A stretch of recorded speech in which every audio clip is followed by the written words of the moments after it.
कपड़े धोने वाली बहू। शादी के पहले से ही विभा को कपड़े धोने का बड़ा शौक था। कभी नल के नीचे तो कभी तालाब के पास। अरे मेरी नीली वाली लुंगी नहीं दिख रही है। विभा की अम्मा, कहाँ रखी है लुंगी? अरे वो तो विभा ने परसों ही धोकर रखी थी आपकी अलमारी में, देखो वहीं होगी। वो ना मैंने आज धो दी, मुझे लगा कि गंदी हो गई होगी। अरे कैसे गंदी हो गई थी? उसे तो मैंने पहना भी नहीं। हे भगवान, इस लड़की के कपड़े धोने की आदत से परेशान हो गया हूँ मैं। जितना तो घर में राशन नहीं आता, उससे कहीं ज्यादा डिटर्जेंट पाउडर का खर्चा है। इसकी शादी करवा दो, शादी जाए अपने घर में ही करे काम, फिर चाहे घर के कपड़े धोने हो या पूरे गांव के। हाँ ठीक बोल रही हूँ, देखता हूँ मैं कोई लड़का। वो दिन भी आ जाता है जब विभा को देखने लड़के वाले आ जाते हैं। लड़की मुझे अच्छी लगी। होने वाली सास कहती है, बेटी अगर कुछ पूछना है तो पूछ लो। वैसे तो हमारी लड़की बहुत ही शर्मीली है, जो बोल दो वो मान लेती है, इसे क्या पूछना होगा। अरे कैसी बात कर रही हो माँ, मुझे इन लोगों के घर रहना है, सवाल तो कई है। हाँ हाँ बेटा, पूछ लो ना, क्या पूछना है। आप लोगों के घर कपड़े कौन धोता है? सास का मुंह बन जाता है। देखो, अगर तुम ये कहना चाहती हो कि तुम्हें कपड़े धोने नहीं आते तो सुन लो, कपड़े मैं ही धोती हूँ, लेकिन तुम्हारे आ जाने के बाद मैं रुमाल तक नहीं धोऊंगी। अरे चुप रहना भाग्यवान, बहू बेचारी घर आई नहीं, उसे डराना शुरू कर दिया। वो क्या है ना बिटिया, अभी तक तो ये कल्लू की माँ ही धोती थी, लेकिन अब तुम्हारे पापा तो दहेज में वॉशिंग मशीन देंगे ही। तभी विभा की माँ बोल पड़ती है, सवाल भी पूछा तो क्या। वैसे भाई साहब, मशीन की तो फिर भी कपड़े धोने की कैपेसिटी होती है। मतलब जो बिटिया दे रहे हैं ना विभा, इसे कपड़े धोने का बहुत शौक है। ये आप लोगों के क्या, आस पड़ोस गांव मोहल्ले सबके कपड़े धो दे और उफ तक ना करे। बाहर देखा नहीं आपने कितने कपड़े सूख रहे हैं? सब हमारी बिटिया ने ही तो धोए हैं। बस भी करो ना माँ, शर्म आ रही इतनी तारीफ सुनकर। और तो और एक दाग निकाल कर दिखाओ तो मान जाओ। हाँ अच्छा, माफ करना बेटा, मैंने गलत समझा।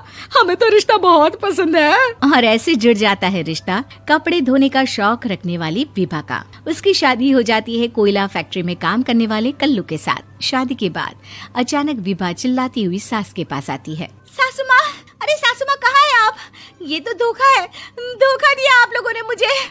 इसे ससुर के चक्कर के बारे में पता चल गया। अरे तो उसमें तुझे क्यों धोखा मिला है? अरे नल में पानी नहीं आता, कपड़े कैसे कब धुलेंगे?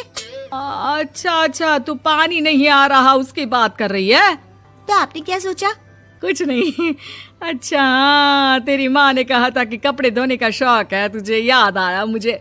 शौक बोलकर कपड़े धोने वाले मेरे जुनून को कम ना आके सासू माँ, कपड़ा धोना मेरा गुरूर है।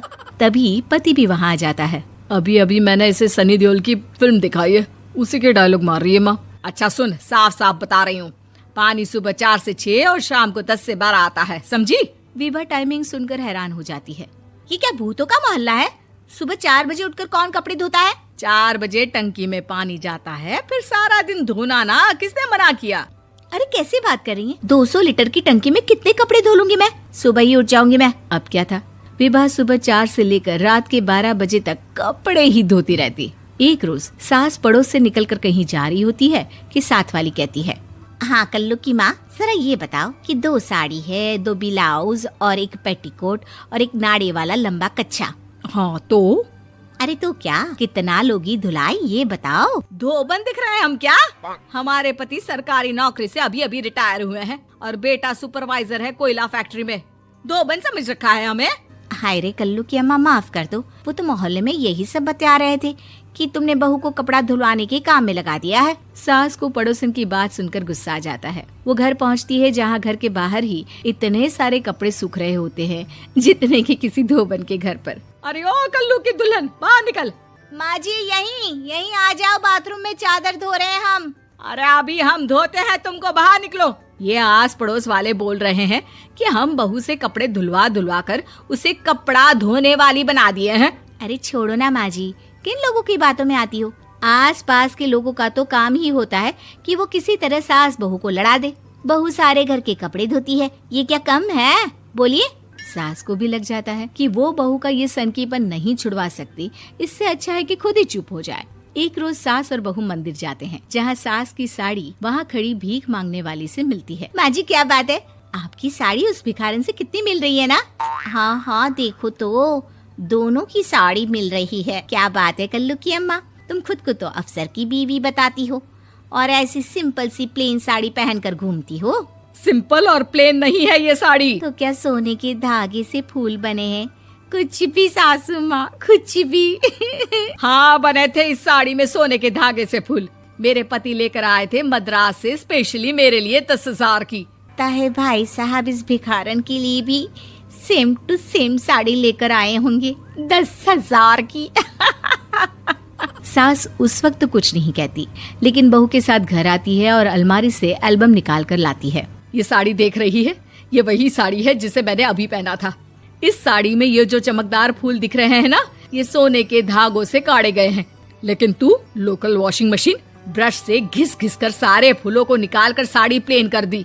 मुझे माफ कर दीजिए सासू माँ। और तो और, जब मैंने तुझे तेरी गलती के लिए कुछ नहीं कहा, लेकिन तूने तो सबके सामने मेरा मजाक ही बना दिया। क्यों? बहू को समझ में आ जाता है कि अब से उसका कपड़े धोना बंद।